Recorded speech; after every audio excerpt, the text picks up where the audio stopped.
ګرانو کتونکو یو پوښتنې له راغلې یم او پوښتنه د چا ده زموږ ناظم صاحب دی د زیم سید باچا صاحب. نو د ټولو کتونکو نه خو یو خصوصي د دعا اپیل کوم. د خپل علاقې د خلکو سره ډېره زیاته مینه ده او دوه پیرې مسلسل چې کوم دی بلا مقابله دغه سیمې چیرمین منتخب کیږي. دا میاشت نیمه به خلک وایي چې یاره زموږ په غم ښادو کې نشته، مړي ژوندي کې ډېر تکړه، ټولو مخکې حاضر. او په دغه مړي ژوندي باندې چې کوم دی علاقې خلک یې خوښوي، کار ته نه غواړي خو هر ځای کې ډېر بس د ټولو مخکې حاضر وي. نن هغوی په کټ پروت دي او د الله په یو امتحان کې دی په انسان باندې چې بیماری نه وي، دا هسپتالونه به نه وو، دا ډاکټران به نه وو، دا دوایانې به نه وي. بیماری راځي په انسان باندې خو همت به نه بیلو. دلته یې ښه علاج معالجه روانه ده. ډېر خلک راځي، دا اوس هم ډېر ملګري تپوس له راغلي روزانې حسابه سره. زما د دې خبرو مقصد دا دی چې تاسو کور کې ناست یې د لپاره خصوصي دعا کوئ، چا نه هم ګیله نه کوي، بلکل ورله مه راځئ، خصوصي دعاګانې ورته کوئ. او رشته دار یې دي او خو داسې دوستان یې دي او خو زمونږ شانتې مینان یې دي. مونږ د ناظم صاحب مینان په دي وو چې زمونږ په غم ښادو کې په هر څه کې حاضر وي. زما په دې دغه کې تاسو زما د تصویر نه دا بېګا د شپې خبره ده. انسان ډېر معمولي څیز دی. زه دفتر کې ناست وم او یکدم بېهوشي شانتې شوه او سر چکر شو. بیا چې جمشاد صاحب له لاړم نو هغې په ما باندې اوبه اچولي دي او بیا هغې نه پس ما ته ډریپ ختلی دی. نو زه دې دونه وخت کې نه یم پېښ شوی. د انسان ډېر معمولي څیز دی او خبرې زمونږ د ټولو ډېرې غټې غټې وي چې بس یم نو زه یم. لکه ناظم صاحب په یوه خپه باندې په دې ټول علاقه کې ګرځي، نن د بل محتاج لري، په دغه کټ کې پروت دی، په دغه بیډ کې پروت دی. نو بیا هم دا وایم چې امتحان دی او راځي انشاءالله روغ رمټ دی. دې وخت کې بلکل ټیک ټاک دی، ډېره هغه سخت یې تېره کړه. اپریشن یې یو شوی دی، یو یې د پیر په ورځ اپریشن دی.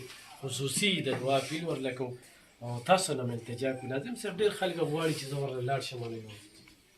خان وروره ډېره مننه چې ته راللې او ما سره دې دومره ټایم تېر کړه.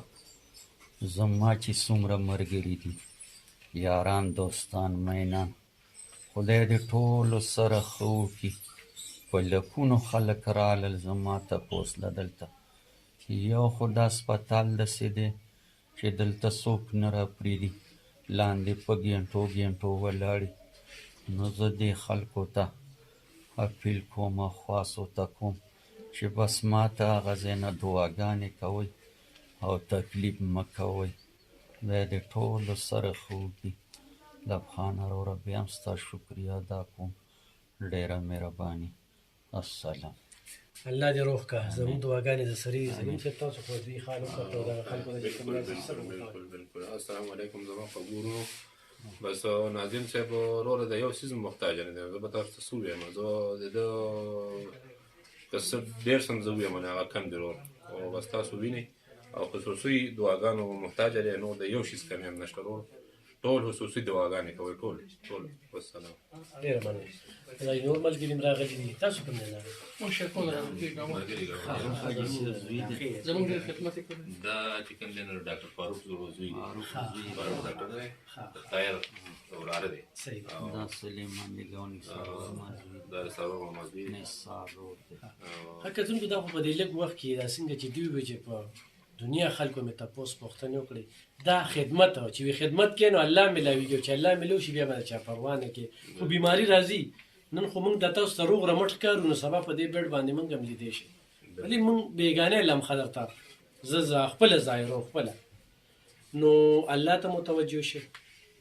دا غرور، تکبر، انا، بغض، کینه، حسد د دې نه اجتناب وکړي. خدمت وکړي، داړونه کولو کې. دا ناظم صاحب چې اوس خو بیمار دی ګینې ده کې به هر وخت خنده، هر وخت خنده. موږ یې تنګ هم کوو، دونه خبرې ورسره وکړو خو چېرته غوسه موږ د کې ونه لیدله. او دغه غوسې وجه ده چې زه به چېرته کلونه پس چېرته هسپتال ته چا تپوس به هم کړي. هر سړي ته پته ده زموږ د مجبوروم او د مصروفیاتو. خو ناظم صاحب له مې سار وختي اراده مې پرون نه کړې وه او طبیعت مې خپل هم ناساز و. خو ما یې چې ګړم ارمان نه وي چې ناظم صاحب صرف سی کړم او خبر شوی ته اوس یم. خو دا میاشت یې په دې بیډ تېره کړله. نو د دعاګانو اپیل کوو الله پاک دې ورله صحت ورکړي او دوا به وکړو ناظم صاحب الله دې روغ کړه او بچو خوشحاله کړي او ورته ورسره الله دې خپلې لارې ته وکړي. ډاکټرانو ډېره زیاته مننه کوو د هسپتال کې چې ناظم صاحب خصمانه کوي نو مننه کوو خوشحاله وبه